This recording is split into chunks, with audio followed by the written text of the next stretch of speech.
Friends, welcome to my YouTube channel awesome Thambis. இன்னைக்கு நம்ம எதை பற்றின வீடியோஸ் பார்க்க இருக்கோன்னா, உங்கள் எல்லாருக்குமே தெரியும், நம்ம வந்து இந்த 8 CPCயை பற்றி முக்கியமான அப்டேட் நம்ம கொடுக்குறத ஆல்ரெடி சொல்லியிருந்தோம். இப்போ இந்த 8 CPCயை பற்றி முக்கியமான அப்டேட் வெளியே வந்திருக்கு. அது என்ன ஏது அப்டேட், இது யாருக்கெல்லாம் பயன் தரும், என்ன மாதிரி நடவடிக்கைகள் நம்ம செய்யணும் அப்படிங்கிறத பற்றி சின்ன கிளாரிஃபிகேஷன் வீடியோ தான். வாங்க வீடியோக்குள்ளே போகலாம். வீடியோ பிடிச்சிருந்தா லைக் பண்ணுங்கள், ஷேர் பண்ணுங்கள். முடிஞ்ச அளவுக்கு இந்த தகவலை அனைத்து முன்னாள் இராணுவ வீரர் நல சங்கங்களுக்கும் தமிழகத்தில் உள்ள முன்னாள் இராணுவ வீரர்கள் வழிநடத்திக்கிட்டு இருக்க அவங்களோட செயலாளருக்கும் கண்டிப்பாக நீங்கள் அனுப்புங்க. ஏன்னா இந்த வீடியோ முக்கியமாக அவங்களுக்கானது மட்டும்தான். உங்கள் எல்லாருக்குமே தெரியும், இந்த 8வது ஊதிய குழு அப்படின்னு சொல்லுவாங்க, 8 பே கமிஷன். இவங்க வந்து மத்திய அரசாங்கம் அவங்களோட கருத்து கணிப்பை கேட்கணும். அதாவது பென்ஷனர்ஸோட service person, ex service person இல்லை மத்திய அரசு பணியாளர்களோட கருத்துக்கள் என்ன, அவங்க என்ன மாதிரி நினைக்கிறாங்க, என்ன மாதிரி டிமாண்ட் அப்படிங்கிற மாதிரி அவங்க வந்து கொஷின்ஸ் வச்சுருந்தாங்க. கிட்டத்தட்ட ஒரு 18 வகையான கொஷின்ஸ் அவங்க வச்சுருந்து, ப்ளஸ் உங்களோட அடிஷ்னல் வேறு ஏதாவது உங்களுக்கு சந்தேகங்கள் இல்லை கருத்துக்கள் வேறு ஏதாவது இருந்துச்சு அப்படின்னா அதை நீங்கள் வந்து தெரிவிக்கலாம் அப்படின்னு சொல்லி அவங்க வந்து அந்த பிடிஎஃப் வடிவில் வந்து நீங்கள் வந்து கொடுக்கலாம் அப்படிங்கிற மாதிரி கொடுத்துருந்தாங்க. அதுக்கடுத்து வந்து உங்களோட கொஷின்ஸை வந்து நீங்கள் செய்யலாம் அப்படின்னு சொல்லி கொடுத்துருந்தாங்க. இதுக்கான லாஸ்ட் டேட் பார்த்தீங்கன்னா 30 ஏப்ரல் 2026, அதாவது இன்றைக்கி டேட்டுக்காக இருந்துச்சு. இப்போ நிறையா சங்கங்களில் இருந்து நிறைய ஜேசிஎம் அவங்களாம் வந்து ரெக்வஸ்ட் பண்ணி இப்போ 8வது ஊதிய குழுக்கிட்ட இந்த டேட்டை வந்து நீங்கள் எக்ஸ்டென்ஷன் பண்ணணும் அப்படின்னு சொல்லி அவங்க கேட்டுக்கிட்டது இணங்க இந்த டேட் வந்து இப்போ வந்து எக்ஸ்டென்ஷன் ஆயிருக்கு. எப்போ வரைக்கும் ஆயிருக்குன்னு பார்த்தீங்கன்னா 31 மே 2026, அதாவது இன்னும் ஒரு மாதம் எக்ஸ்டென்ஷன் ஆயிருக்கு. இன்னமும் யாராவது உங்களோட கருத்துக்கள், உங்களோட எண்ணங்கள், நீங்கள் என்ன மாதிரி கோரிக்கைகள் வைக்கிறீங்க அப்படிங்கிறத நீங்கள் வந்து 8வது ஊதிய குழுக்கு நீங்கள் வந்து பரிந்துரை பண்ணலை அப்படின்னா இது ஒரு வாய்ப்பு. இந்த வாய்ப்பை பயன்படுத்தி நீங்கள் உங்களோட பிரச்சனைகள் என்ன, உங்களுக்கு இருக்கிற பிரச்சனைகள் என்னவோ அதை நீங்கள் அங்கே சொன்னீங்கன்னா தான் அது தெரிய வரும். பல்வேறுபட்ட அசோசியேஷன்ஸ் நிறைய பேர் இப்போ நம்ம ஏசம் தம்பிஸ் டீம் சார்பாக நம்ம ஆல்ரெடி நம்ம வந்து நம்மளோட கருத்துக்கள் நம்ம சொல்லிட்டோம். அதில் குறிப்பாக இந்த ஓஆர்ஓபி, இந்த கம்யூனிகேஷன் ரிலேட்டடாக இருக்கிறது, அதுக்கடுத்து ஈக்குவல் எம்எஸ்பியாக இருக்கிறது, இந்த விடோ பென்ஷன்ஸ் ரிலேட்டடாக இருக்கிறது, இந்த எம்ஏசிபி, அதுக்கடுத்து வந்து ஆர்டினரி நாக்ஸுபதார், இந்த மாதிரி இருக்கிற பேயில் இருக்க பிரச்சனைகள், அதுக்கடுத்து டிஏடிஆரில் இருக்க பிரச்சனைகள், மத்திய அரசு பணியில் இருந்து திரும்ப ரீஜாயின் பண்ணியிருக்க அவங்களுக்கு டிஏ இருக்க பிரச்சனைகள், இந்த மாதிரி பல்வேறு பிரச்சனைகளுக்கு வந்து சொல்யூஷன்ஸ் நம்ம வந்து 8 CPC கிட்ட நம்ம டீம் சார்பாக நம்ம வந்து ஆல்ரெடி சப்மிட் பண்ணிட்டோம். இன்னமும் தமிழகத்தில் நிறைய அசோசியேஷன்ஸ், நிறையா சங்கங்கள் வச்சு நடத்திக்கிட்டு இருக்காங்க. தலைவர், செயலாளர் எல்லோரும் இருக்காங்க.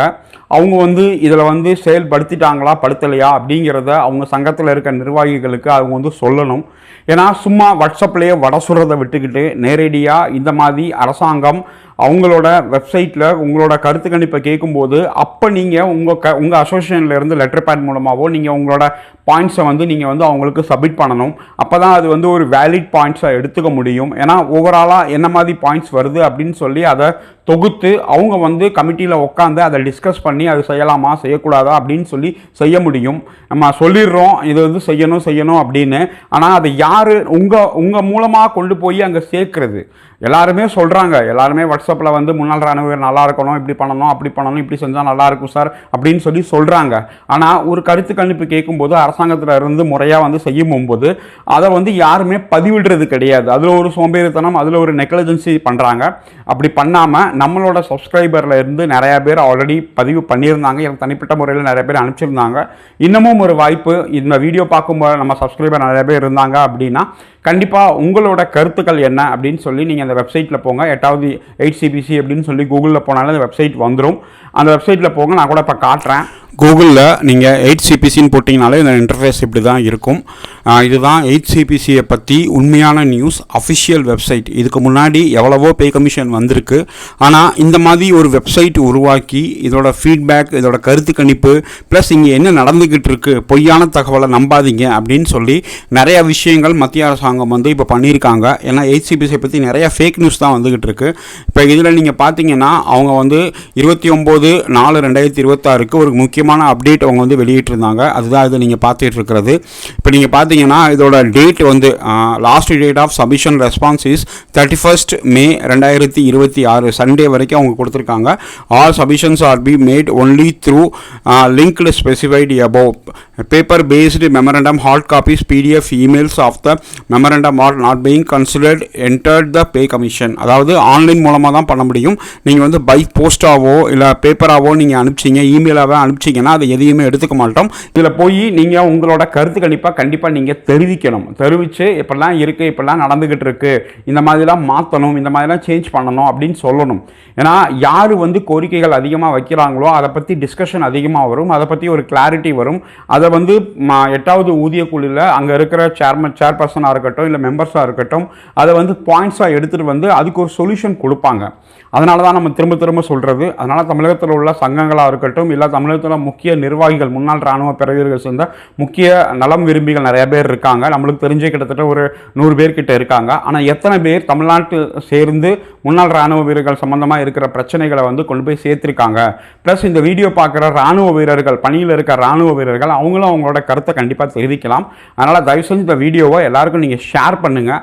ஏன்னா இந்த ஒரு வாய்ப்பு, இந்த ஒரு மாதம் எக்ஸ்டென்ஷன் ஆகிருக்கு. இந்த ஒரு மாதம் ஏன் ஆகிருக்குன்னா நிறையா பேர் இதை செய்யாமையே இருக்காங்க. அவங்களுக்கு வந்து ஃபீட்பேக் வந்து கம்மியாக தான் வந்திருக்கு. அதை வந்து இந்த ஒரு வாய்ப்பை பயன்படுத்தி அனைவருமே எல்லாரும் இந்த மாதிரி அவங்களுக்கு இருக்க பிரச்சனைகளையும் அவங்களுக்கு இருக்க கோரிக்கைகளையும் அரசாங்கத்துக்கிட்ட கொண்டு போய் சேர்க்கணும். 8வது ஊதிய குழுக்கிட்ட கொண்டு போய் சேர்க்கணும். அதுக்கு ஒரு சின்ன ஒரு முடிவு வரணும். ஏன்னா வெறும் பிரச்சனை இருக்குன்னு சொல்கிறதால ஒன்றும் ஆக போகிறதில்ல. அந்த பிரச்சனையை சரியான ஆட்கள்கிட்ட கொண்டு போய் சேர்க்கணும் அப்படிங்கிறதான் அந்த வீடியோவோட நோக்கம். தேங்க்யூ வெரி மச் வாட்சிங் திஸ் வீடியோ. ஜெய் ஹிந்த்.